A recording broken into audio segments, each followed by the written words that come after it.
What's up, kids? It's time for another episode of Damien Ruins Horror Movies. My name is Damien.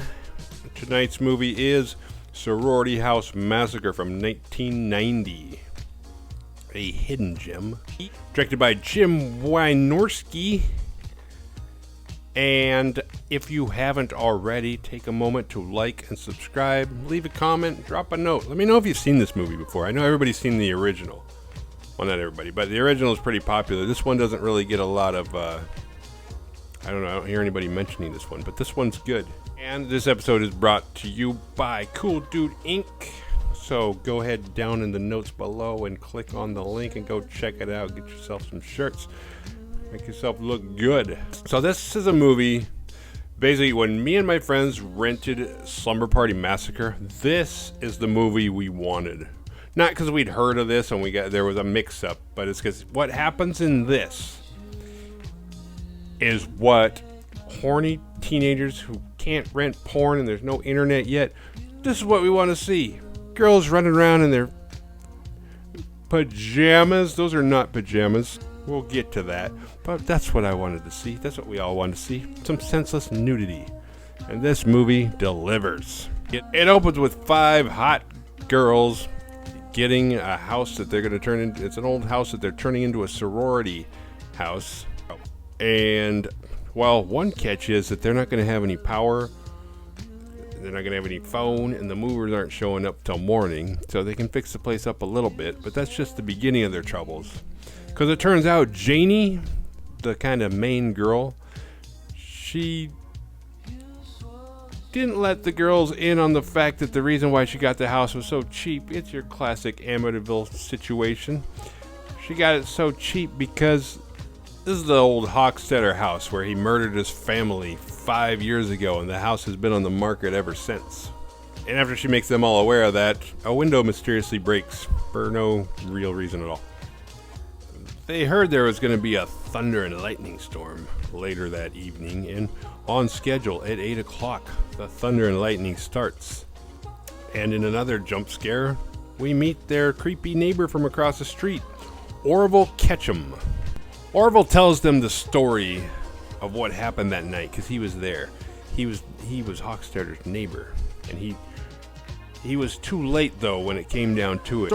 The story is told in flashbacks. Coincidentally, it's just scenes cut out from Slumber Party Massacre, and now suddenly Russ Thorne is Hochstetter, and like the gym teacher, his wife, and the students that were having the party, those were his daughters.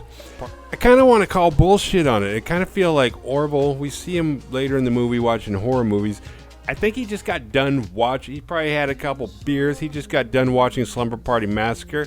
He sees 5 hotties across the street. He's like, damn, I want to bang them. How can I get myself into that house? I know. I'll show up and I'll tell him this story. So he tells him this story based on not the facts of that night. He tells them the plot of this fucking movie, and they buy it, hook, line, and sinker. He's like, yeah, and he had a drill. Yeah, I was there. I saved one of them. And he probably thinks he's making some like good progress. He's like, oh, these chicks they're just soaking up everything I'm saying. They're hanging on every word.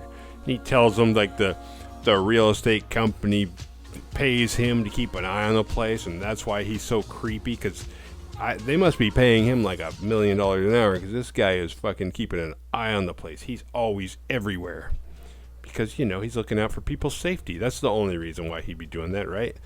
He hands Janie the key, but instead of keeping it in his pocket like a normal person, he like reaches into his pants, because apparently it's good luck to keep it tucked between his ballsack and his whatever else is down there.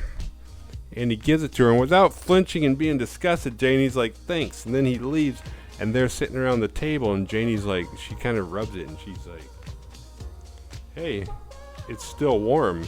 And then we flash over to Orville's house to see what he's doing. He's watching horror movies and, of course, eating. And then he takes a little break from his food and movies, and he opens a drawer and he pulls out a newspaper from the night, or, you know, the next day after the Hochstetter murders, which look fresh off the press, Which is kind of funny. Why do we have this thing? Like, we know this movie didn't really happen. We know it's a movie. We know it's not happening in real time. We know it's... But we become sticklers for realism. It's like, oh, that paper looks brand new. Come on. That does not look 5 years. Like, why do we care? But we do. I guess we should. And people...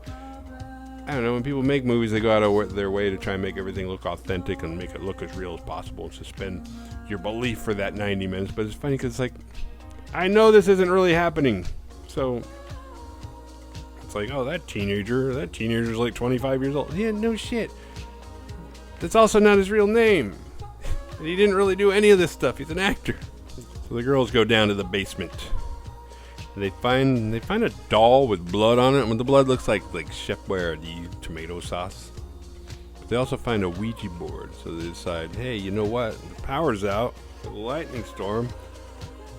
Why don't we go get into our pajama jams and play a little Ouija? You know, bring up some spirits and shit. Elsewhere, we meet the cops on the case. It's a dude and a younger girl. She's like a rookie, I guess. There was a call earlier from the Hochstetter house, which makes no sense because we've already established the phone isn't coming on until 6 o'clock in the morning. But now he's like, well, I want to check it out because I think he was the cop on the case when it happened. And the female cop, who's a little younger, she wasn't around for she's not as privy to the information about the Hochstetter house murder situation, so he explains it. And his version is totally different than what Orville explains. So, you know, maybe my little Slumber Party Massacre, Orville trying to hook up theory, maybe that carries some weight. Maybe Orville is full of shit. I mean, he was there. He said he wasn't there in time, so how would he know exactly what happened? And he's lying. He's just trying to bang. He's got 5 girls next door. He's like, I wanna ka-ching, ka-ching. But the cop gives us the big reveal. He thinks Orville was in on it. Dun, dun, dun. Back at the sorority house, we see across the street Orville's out and about, you know, earning that real estate paycheck. Inside the sorority house, Kim is taking an unnecessary shower and we get some boobage. And she's in there with no shower curtain. We get our jump scare, but it's not Orville from downstairs outside. It's Jessica with the towel that Kim had requested. She's like, oh, thanks. And then we get some more boobage because Jessica's got to be like, I can't wait to take a shower. And it's funny because Kim's like, well, be careful because it's cold because they don't have any power. But if you watch the way that Kim's taking a shower, it's all like almost slow motion. Like, it's like, but that girl does not look like she's taking a freezing cold, uncomfortable shower. But then Jessica gets in and she's like, oh my God, it is freezing. It is freezing. Yeah, and you're also getting water over the floor, dumbass, because you don't have a shower curtain. But she states, she justifies it. Because if she doesn't take a shower before she goes to bed, she'll feel grungy all night. Then we get some more boobage downstairs. Janie and Susie are talking and changing into their jammies and making painting decisions. Topless. No reason. Girls and guys are a lot different apparently. Or at least this movie would have you believe. Like, guys, when we talk, we don't like hang out with our dicks hanging out being like, so, what do you think of my new car? And if you did a movie that was like that, I don't think there's a girl that would be like, wow, I want to rent that. But it does definitely seem like some lesbian shit's about to happen, or some lesbian shit just got done happening, which I don't think they would have had time for. And finally, saving the best for last in my opinion, Linda changes into her jammies, and we get even more boobage. And now I have to take the time to rate the boobs. And I cannot show you the boobs because this is YouTube. And I own this movie, so I don't even know where to tell you to go watch it. You probably go to like Vudu and rent it there, I'm sure. But I don't know. 'Cause I'm a dick and I didn't look it up for you guys. But it goes in order. Linda, Susie, Jessica, Kim, then Janie. That's my personal opinion. If you can track this movie down and you can watch it and you disagree, tell me the order you think the best boobs go in. Can you believe I'm doing this? I can't believe I'm doing this. This is like inner pervert high school me doing this review tonight. And now it's time for some tequila and some Ouija as they go down to the main room by the fireplace, and they decide they're gonna try and get in touch with Hochstetter. Instead of getting Hochstetter, they get a guy named Colin, and as they talk to him a little bit, as soon as they mention Hochstetter to Colin, the Ouija board flies off the floor and into the fireplace, and there's no more Ouija board, which is weird because this movie never explains who the fuck Colin is. Is Colin the kid? I'm based on Orville's story. If it was true at all, I'm assuming that Hochstetter only had daughters. Who names their daughter Colin? That's enough for one night. It's time to go to bed. Susie and Janie are alone, and Susie starts giving her a massage because Janie's starting to freak out, which it seems like since Janie found the place and everything, she's supposed to be like the strong one, kind of the leader, kind of the, like, she should be the one giving the massage in this situation, not the one being like, oh, but at the same time she feels like shit because she knows, like, I got you guys all into this and I don't know what's going on. And once again, it feels like some lesbian shit's about to break out. But then they start talking about Billy McGuire because Susie has just started like seeing, she's like, who taught you how to massage like this? And she's like, well, you know, Billy McGuire. And Janie's like, what? Billy McGuire? That's my boyfriend. It's like, that's not your boyfriend. It's like, but he was. So she wasn't, I don't know, she's like, fuck you and your massage too. And she storms out of the room and goes into the kitchen and finds that bottle of tequila and starts drinking alone. And then a silhouette with a hook kills her. And it's definitely not the 300 pounds of bad news that the old cop earlier was talking about, Mr. Orville being in on it. It ain't him based on what I saw. So the two cops and I wish I knew their names. I don't know their fucking names. I'm sorry. But they head to the strip club because one of the only survivors of the Hochstetter murder night just happens to be a stripper now. And kind of makes sense. Almost. Her name is Candy, and immediately we get some more boobage. And when she gets off stage, the cop questions her about the night of the Hochstetter murders.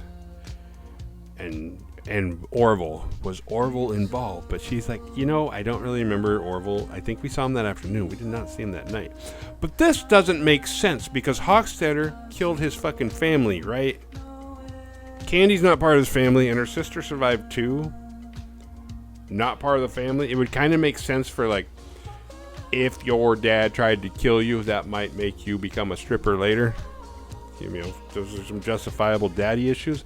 But he only killed his family. Like, there's pieces of this story in this movie that are just like, you guys, like, just fucked up. How many writers were on this and you guys just didn't put your heads together at all?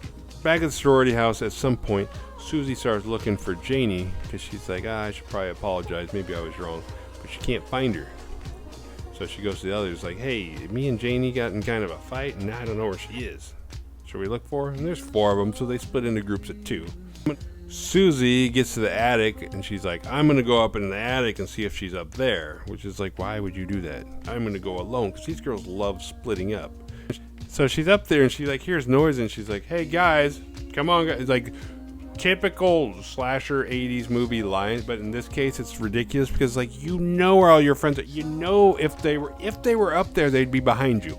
You were the first up the ladder. And she's like, hey guys, come on, this isn't funny, guys. And then, because that was kind of ridiculous, but more ridiculous is she then steps into a bear trap. I don't know why there's a bear trap in the attic, you know, just in case. I think for a while in the late 80s and early 90s, there were a lot of bears that were showing up in people's attics. No, there wasn't. Why would you have a bear trap at all? They're not out in they're sitting in a log cabin. It's a fucking rural neighborhood. And then the killer gets her. And we can still see the silhouette, and it's clearly not a 300-pound man. And I threw that out of sequence a little bit because after that part is supposed to be the bar scene, the strip club scene, and then we go back to sorority house. I'm not going to fix it because it's a total pain in the ass. Sorry. But we go back to the three remaining girls, Jessica, Kim, and Linda. And they're still looking around. They decide they're going to go down to the basement and see if Susie and Janie are down there. And unfortunately, they are, because they look up and hanging from the ceiling covered in blood is Janie and Susie. So they freak out and they run back upstairs. And when they get to the main floor, bitch, fucking hate you. They get to the main floor and Kim grabs the phone. She's like, the phone doesn't work. And it's like, no shit. It's like, how many times in this movie do we have to make it known that there's no phone in this house? Not a working phone anyway. So they run outside. They're like, fuck it, we got to get out of here. Which is weird because apparently every girl in this movie got dropped off. Even though there was a car earlier. It's like, why can't you guys go out to the car? Because I remember Susie and Jessica, or Susie and Kimberly, I forget. Kimberly and Jessica look kind of similar, so I mix them up.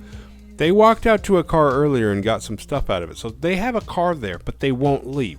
They refuse to acknowledge that they could leave whenever they want. All they need are the keys to that car. But they go outside and they see Orville, and they're like, oh shit, there he is, because they think he's doing everything. So they run back into the house, and they're all sitting with their backs to each other by the fireplace, and they've armed themselves with knives, which is a pretty smart move. It's like, we can see every direction we need to see. If somebody comes in here, he's getting stabbed. But then they hear banging on the window. They were smart enough to lock the front door, but instead of like locking the door knob and maybe a dead bolt, they just put the chain on it. So now the door's opening this much, like, and good old Kim, misstater of the obvious, is like, he's trying to come in. It's like, oh no shit, Kim, thank you for the fucking commentary. And they're like, oh shit, did we lock the windows in the attic? And they're like, I don't know. I don't think so. I was too scared to go up there. It's like, well, we better go up there and check. Because they're worried that old lard-ass Orville is going to, like, scale the side of the fucking house 2 stories onto the roof and come in that way. Like, what kind of superpowers do you think Orville has? He's 300 pounds of bad news that only works if you're on the same floor as him. He could barely walk across the street. They get up to the attic, and they see wet footprints on the attic floor. And Kimmy bolts. She's like, fuck this, I'm out. And she goes downstairs. And Jessica goes after her, leaving Linda alone in the attic. And Kim runs into Orville. Somehow Orville knows her name. But she freaks out because she thinks he's killing everybody. So she runs and hides in the bathroom, and the killer gets her. And at this point, there's no way that can be Orville. That's Orville in 2 places. Doesn't mean Orville's not in on it, but Orville is not the man holding the hook in this situation, in this movie. Orville goes up to the attic where Linda is, and she hides. So Linda realizes, like, you know what? Fuck this. I'm going to take this guy out. And she jumps out. She charges him, stabs him 3 or 4 times in the stomach with her kitchen knife. And then he's still alive, so she grabs a chain and just starts choking him out, and then he's all... She's like, alright, he's dead. And then she goes downstairs. Because this is 80s, where we don't... If you're a woman being attacked by a psycho slasher killer, you say good enough when you attack him. You don't like, well, now he's not moving, I'm going to make sure he's dead. No, why would you do that? Why would you make sure he's dead? Good enough. He's good enough dead for me. And so Linda goes down to the bathroom. She's looking for the others. Maybe she has to piss, I don't know. But she goes in the bathroom, there's blood everywhere. The bathtub's full of blood. And suddenly Kimmy, like Undertaker's up. She's just like, gets up covered in blood. And we get a little more boobage. But how the fuck is Kimmy still alive? If she's been, like, who knows, how long was she lay? You can't just lay, submerged in a bathtub of blood for a while and then just like, oh, hey, I'm still alive. And then she dies. So I think she died then. Somehow she got like a little second wind just to be like, hey. But then Orville's still alive. He walks in. So Linda grabs him, starts bashing his head into the fucking toilet seat. And then she makes another run for it. And she goes down to the main floor and she sees that the Ouija board, because she's trying to find Jessica. She finds the Ouija board is no longer in the fireplace. and is completely unscathed, like nothing happened. She's like, what the hell? And then the phone rings again. Again with the phone. And this time it's Hochstetter's wife. Now she's getting phone calls from the dead. She goes down to the basement and sees Jessica. Only it's not Jessica. She's holding a hook. And she's talking in a creepy voice like Regan from The Exorcist. And she's like, I'm not Jessica. It's me, Hochstetter. You guys called me up. You guys invited me. Well, now I'm here. Are you ready to die? I'm here to finish what I started, or whatever the hell he said. And so at this point, that means Orville was innocent. And he just got his ass whooped multiple times by Linda for no reason. I don't know what he's doing. It's like, hey, Orville, maybe find a better way to save and look out for people instead of being creepy and turning them against you. It's like, you know what you're up against. But on top of that, if now Jessica's possessed and she's got the hook, who's been killing people this whole time? Like, so I mean, there's holes in this movie. It's like, okay, so now the spirit, what? Why would the? I don't know. It doesn't make any sense. So, as Jessica / Hochstetter is trying to kill Linda, Orville shows up again. Motherfucker's still alive. Maybe he really is 300 pounds of bad news. And he walks over to Jessica and stabs her because he was like, not this time. Because he feels bad because he couldn't do shit last time Hochstetter killed people. So now he's like, not this time. And he goes and stabs her, and then she knocks his ass out. So Linda goes over and fucking slashes her throat. And then we pan to morning. Because just like all horror movie cops, it's morning, everything's said and done, and the cops show up just in time to do nothing except try and assess what the fuck happened before they got there. They see Orville lying on the floor. Cops like, I knew it. Then Linda makes her presence known. They're like, oh, holy shit, we have a survivor. Then Linda talks. And this is the part that broke my heart because Linda was my favorite. But now she sounds like Regan from The Exorcist because she's possessed by Hochstetter and she's going to kill them. But then Orville gets up. He's alive again. He grabs one of the cops' guns, shoots the shit out of her. The cops don't know what's going on, so they shoot the shit out of him. And then the credits roll. But then if you watch the credits a little bit, it shows like, oh, like Orville kind of being a hero and he survived. Somehow Orville just keeps surviving. But first, I want to do Badass Award. But first, we're going to do a new little segment called Fun Facts. And the first fun fact I might have made up, but the cover of this movie, none of those girls on the cover are actresses from this movie. I'm pretty sure. The two lighter-haired girls kind of look like it. I tell you, they are not in this movie. It's just one of them. This movie has a lot of flaws that it makes up for with boobs. So I give it a lot. It's like, you know what? As much as this movie doesn't make sense, I'm going to keep watching it because there's a lot of boobs in it. There's a lot to be watched. Like, you can watch this movie with the sound off and enjoy it just as much as if you have the sound. Actually, enjoy it more than if you have the sound on. That's pervy teenage me talking. Even though I saw this movie for the first time when I was like 21. All right. Fun fact number 2. This film has absolutely nothing to do with the original. At all. They slapped the title on because they thought it would sell better because it was just kind of like, this doesn't really... I forget what they were originally going to call it, but it's got nothing to do with the original. So that's why I didn't feel bad because I haven't reviewed the first one, so it seems weird. It's like, why did you start with part 2? Because it's a completely different movie. And there's a lot of boobs in it. And fun fact number 3, the director of this movie made another movie called Hard to Die, which I've got a link in the notes that you can go watch it.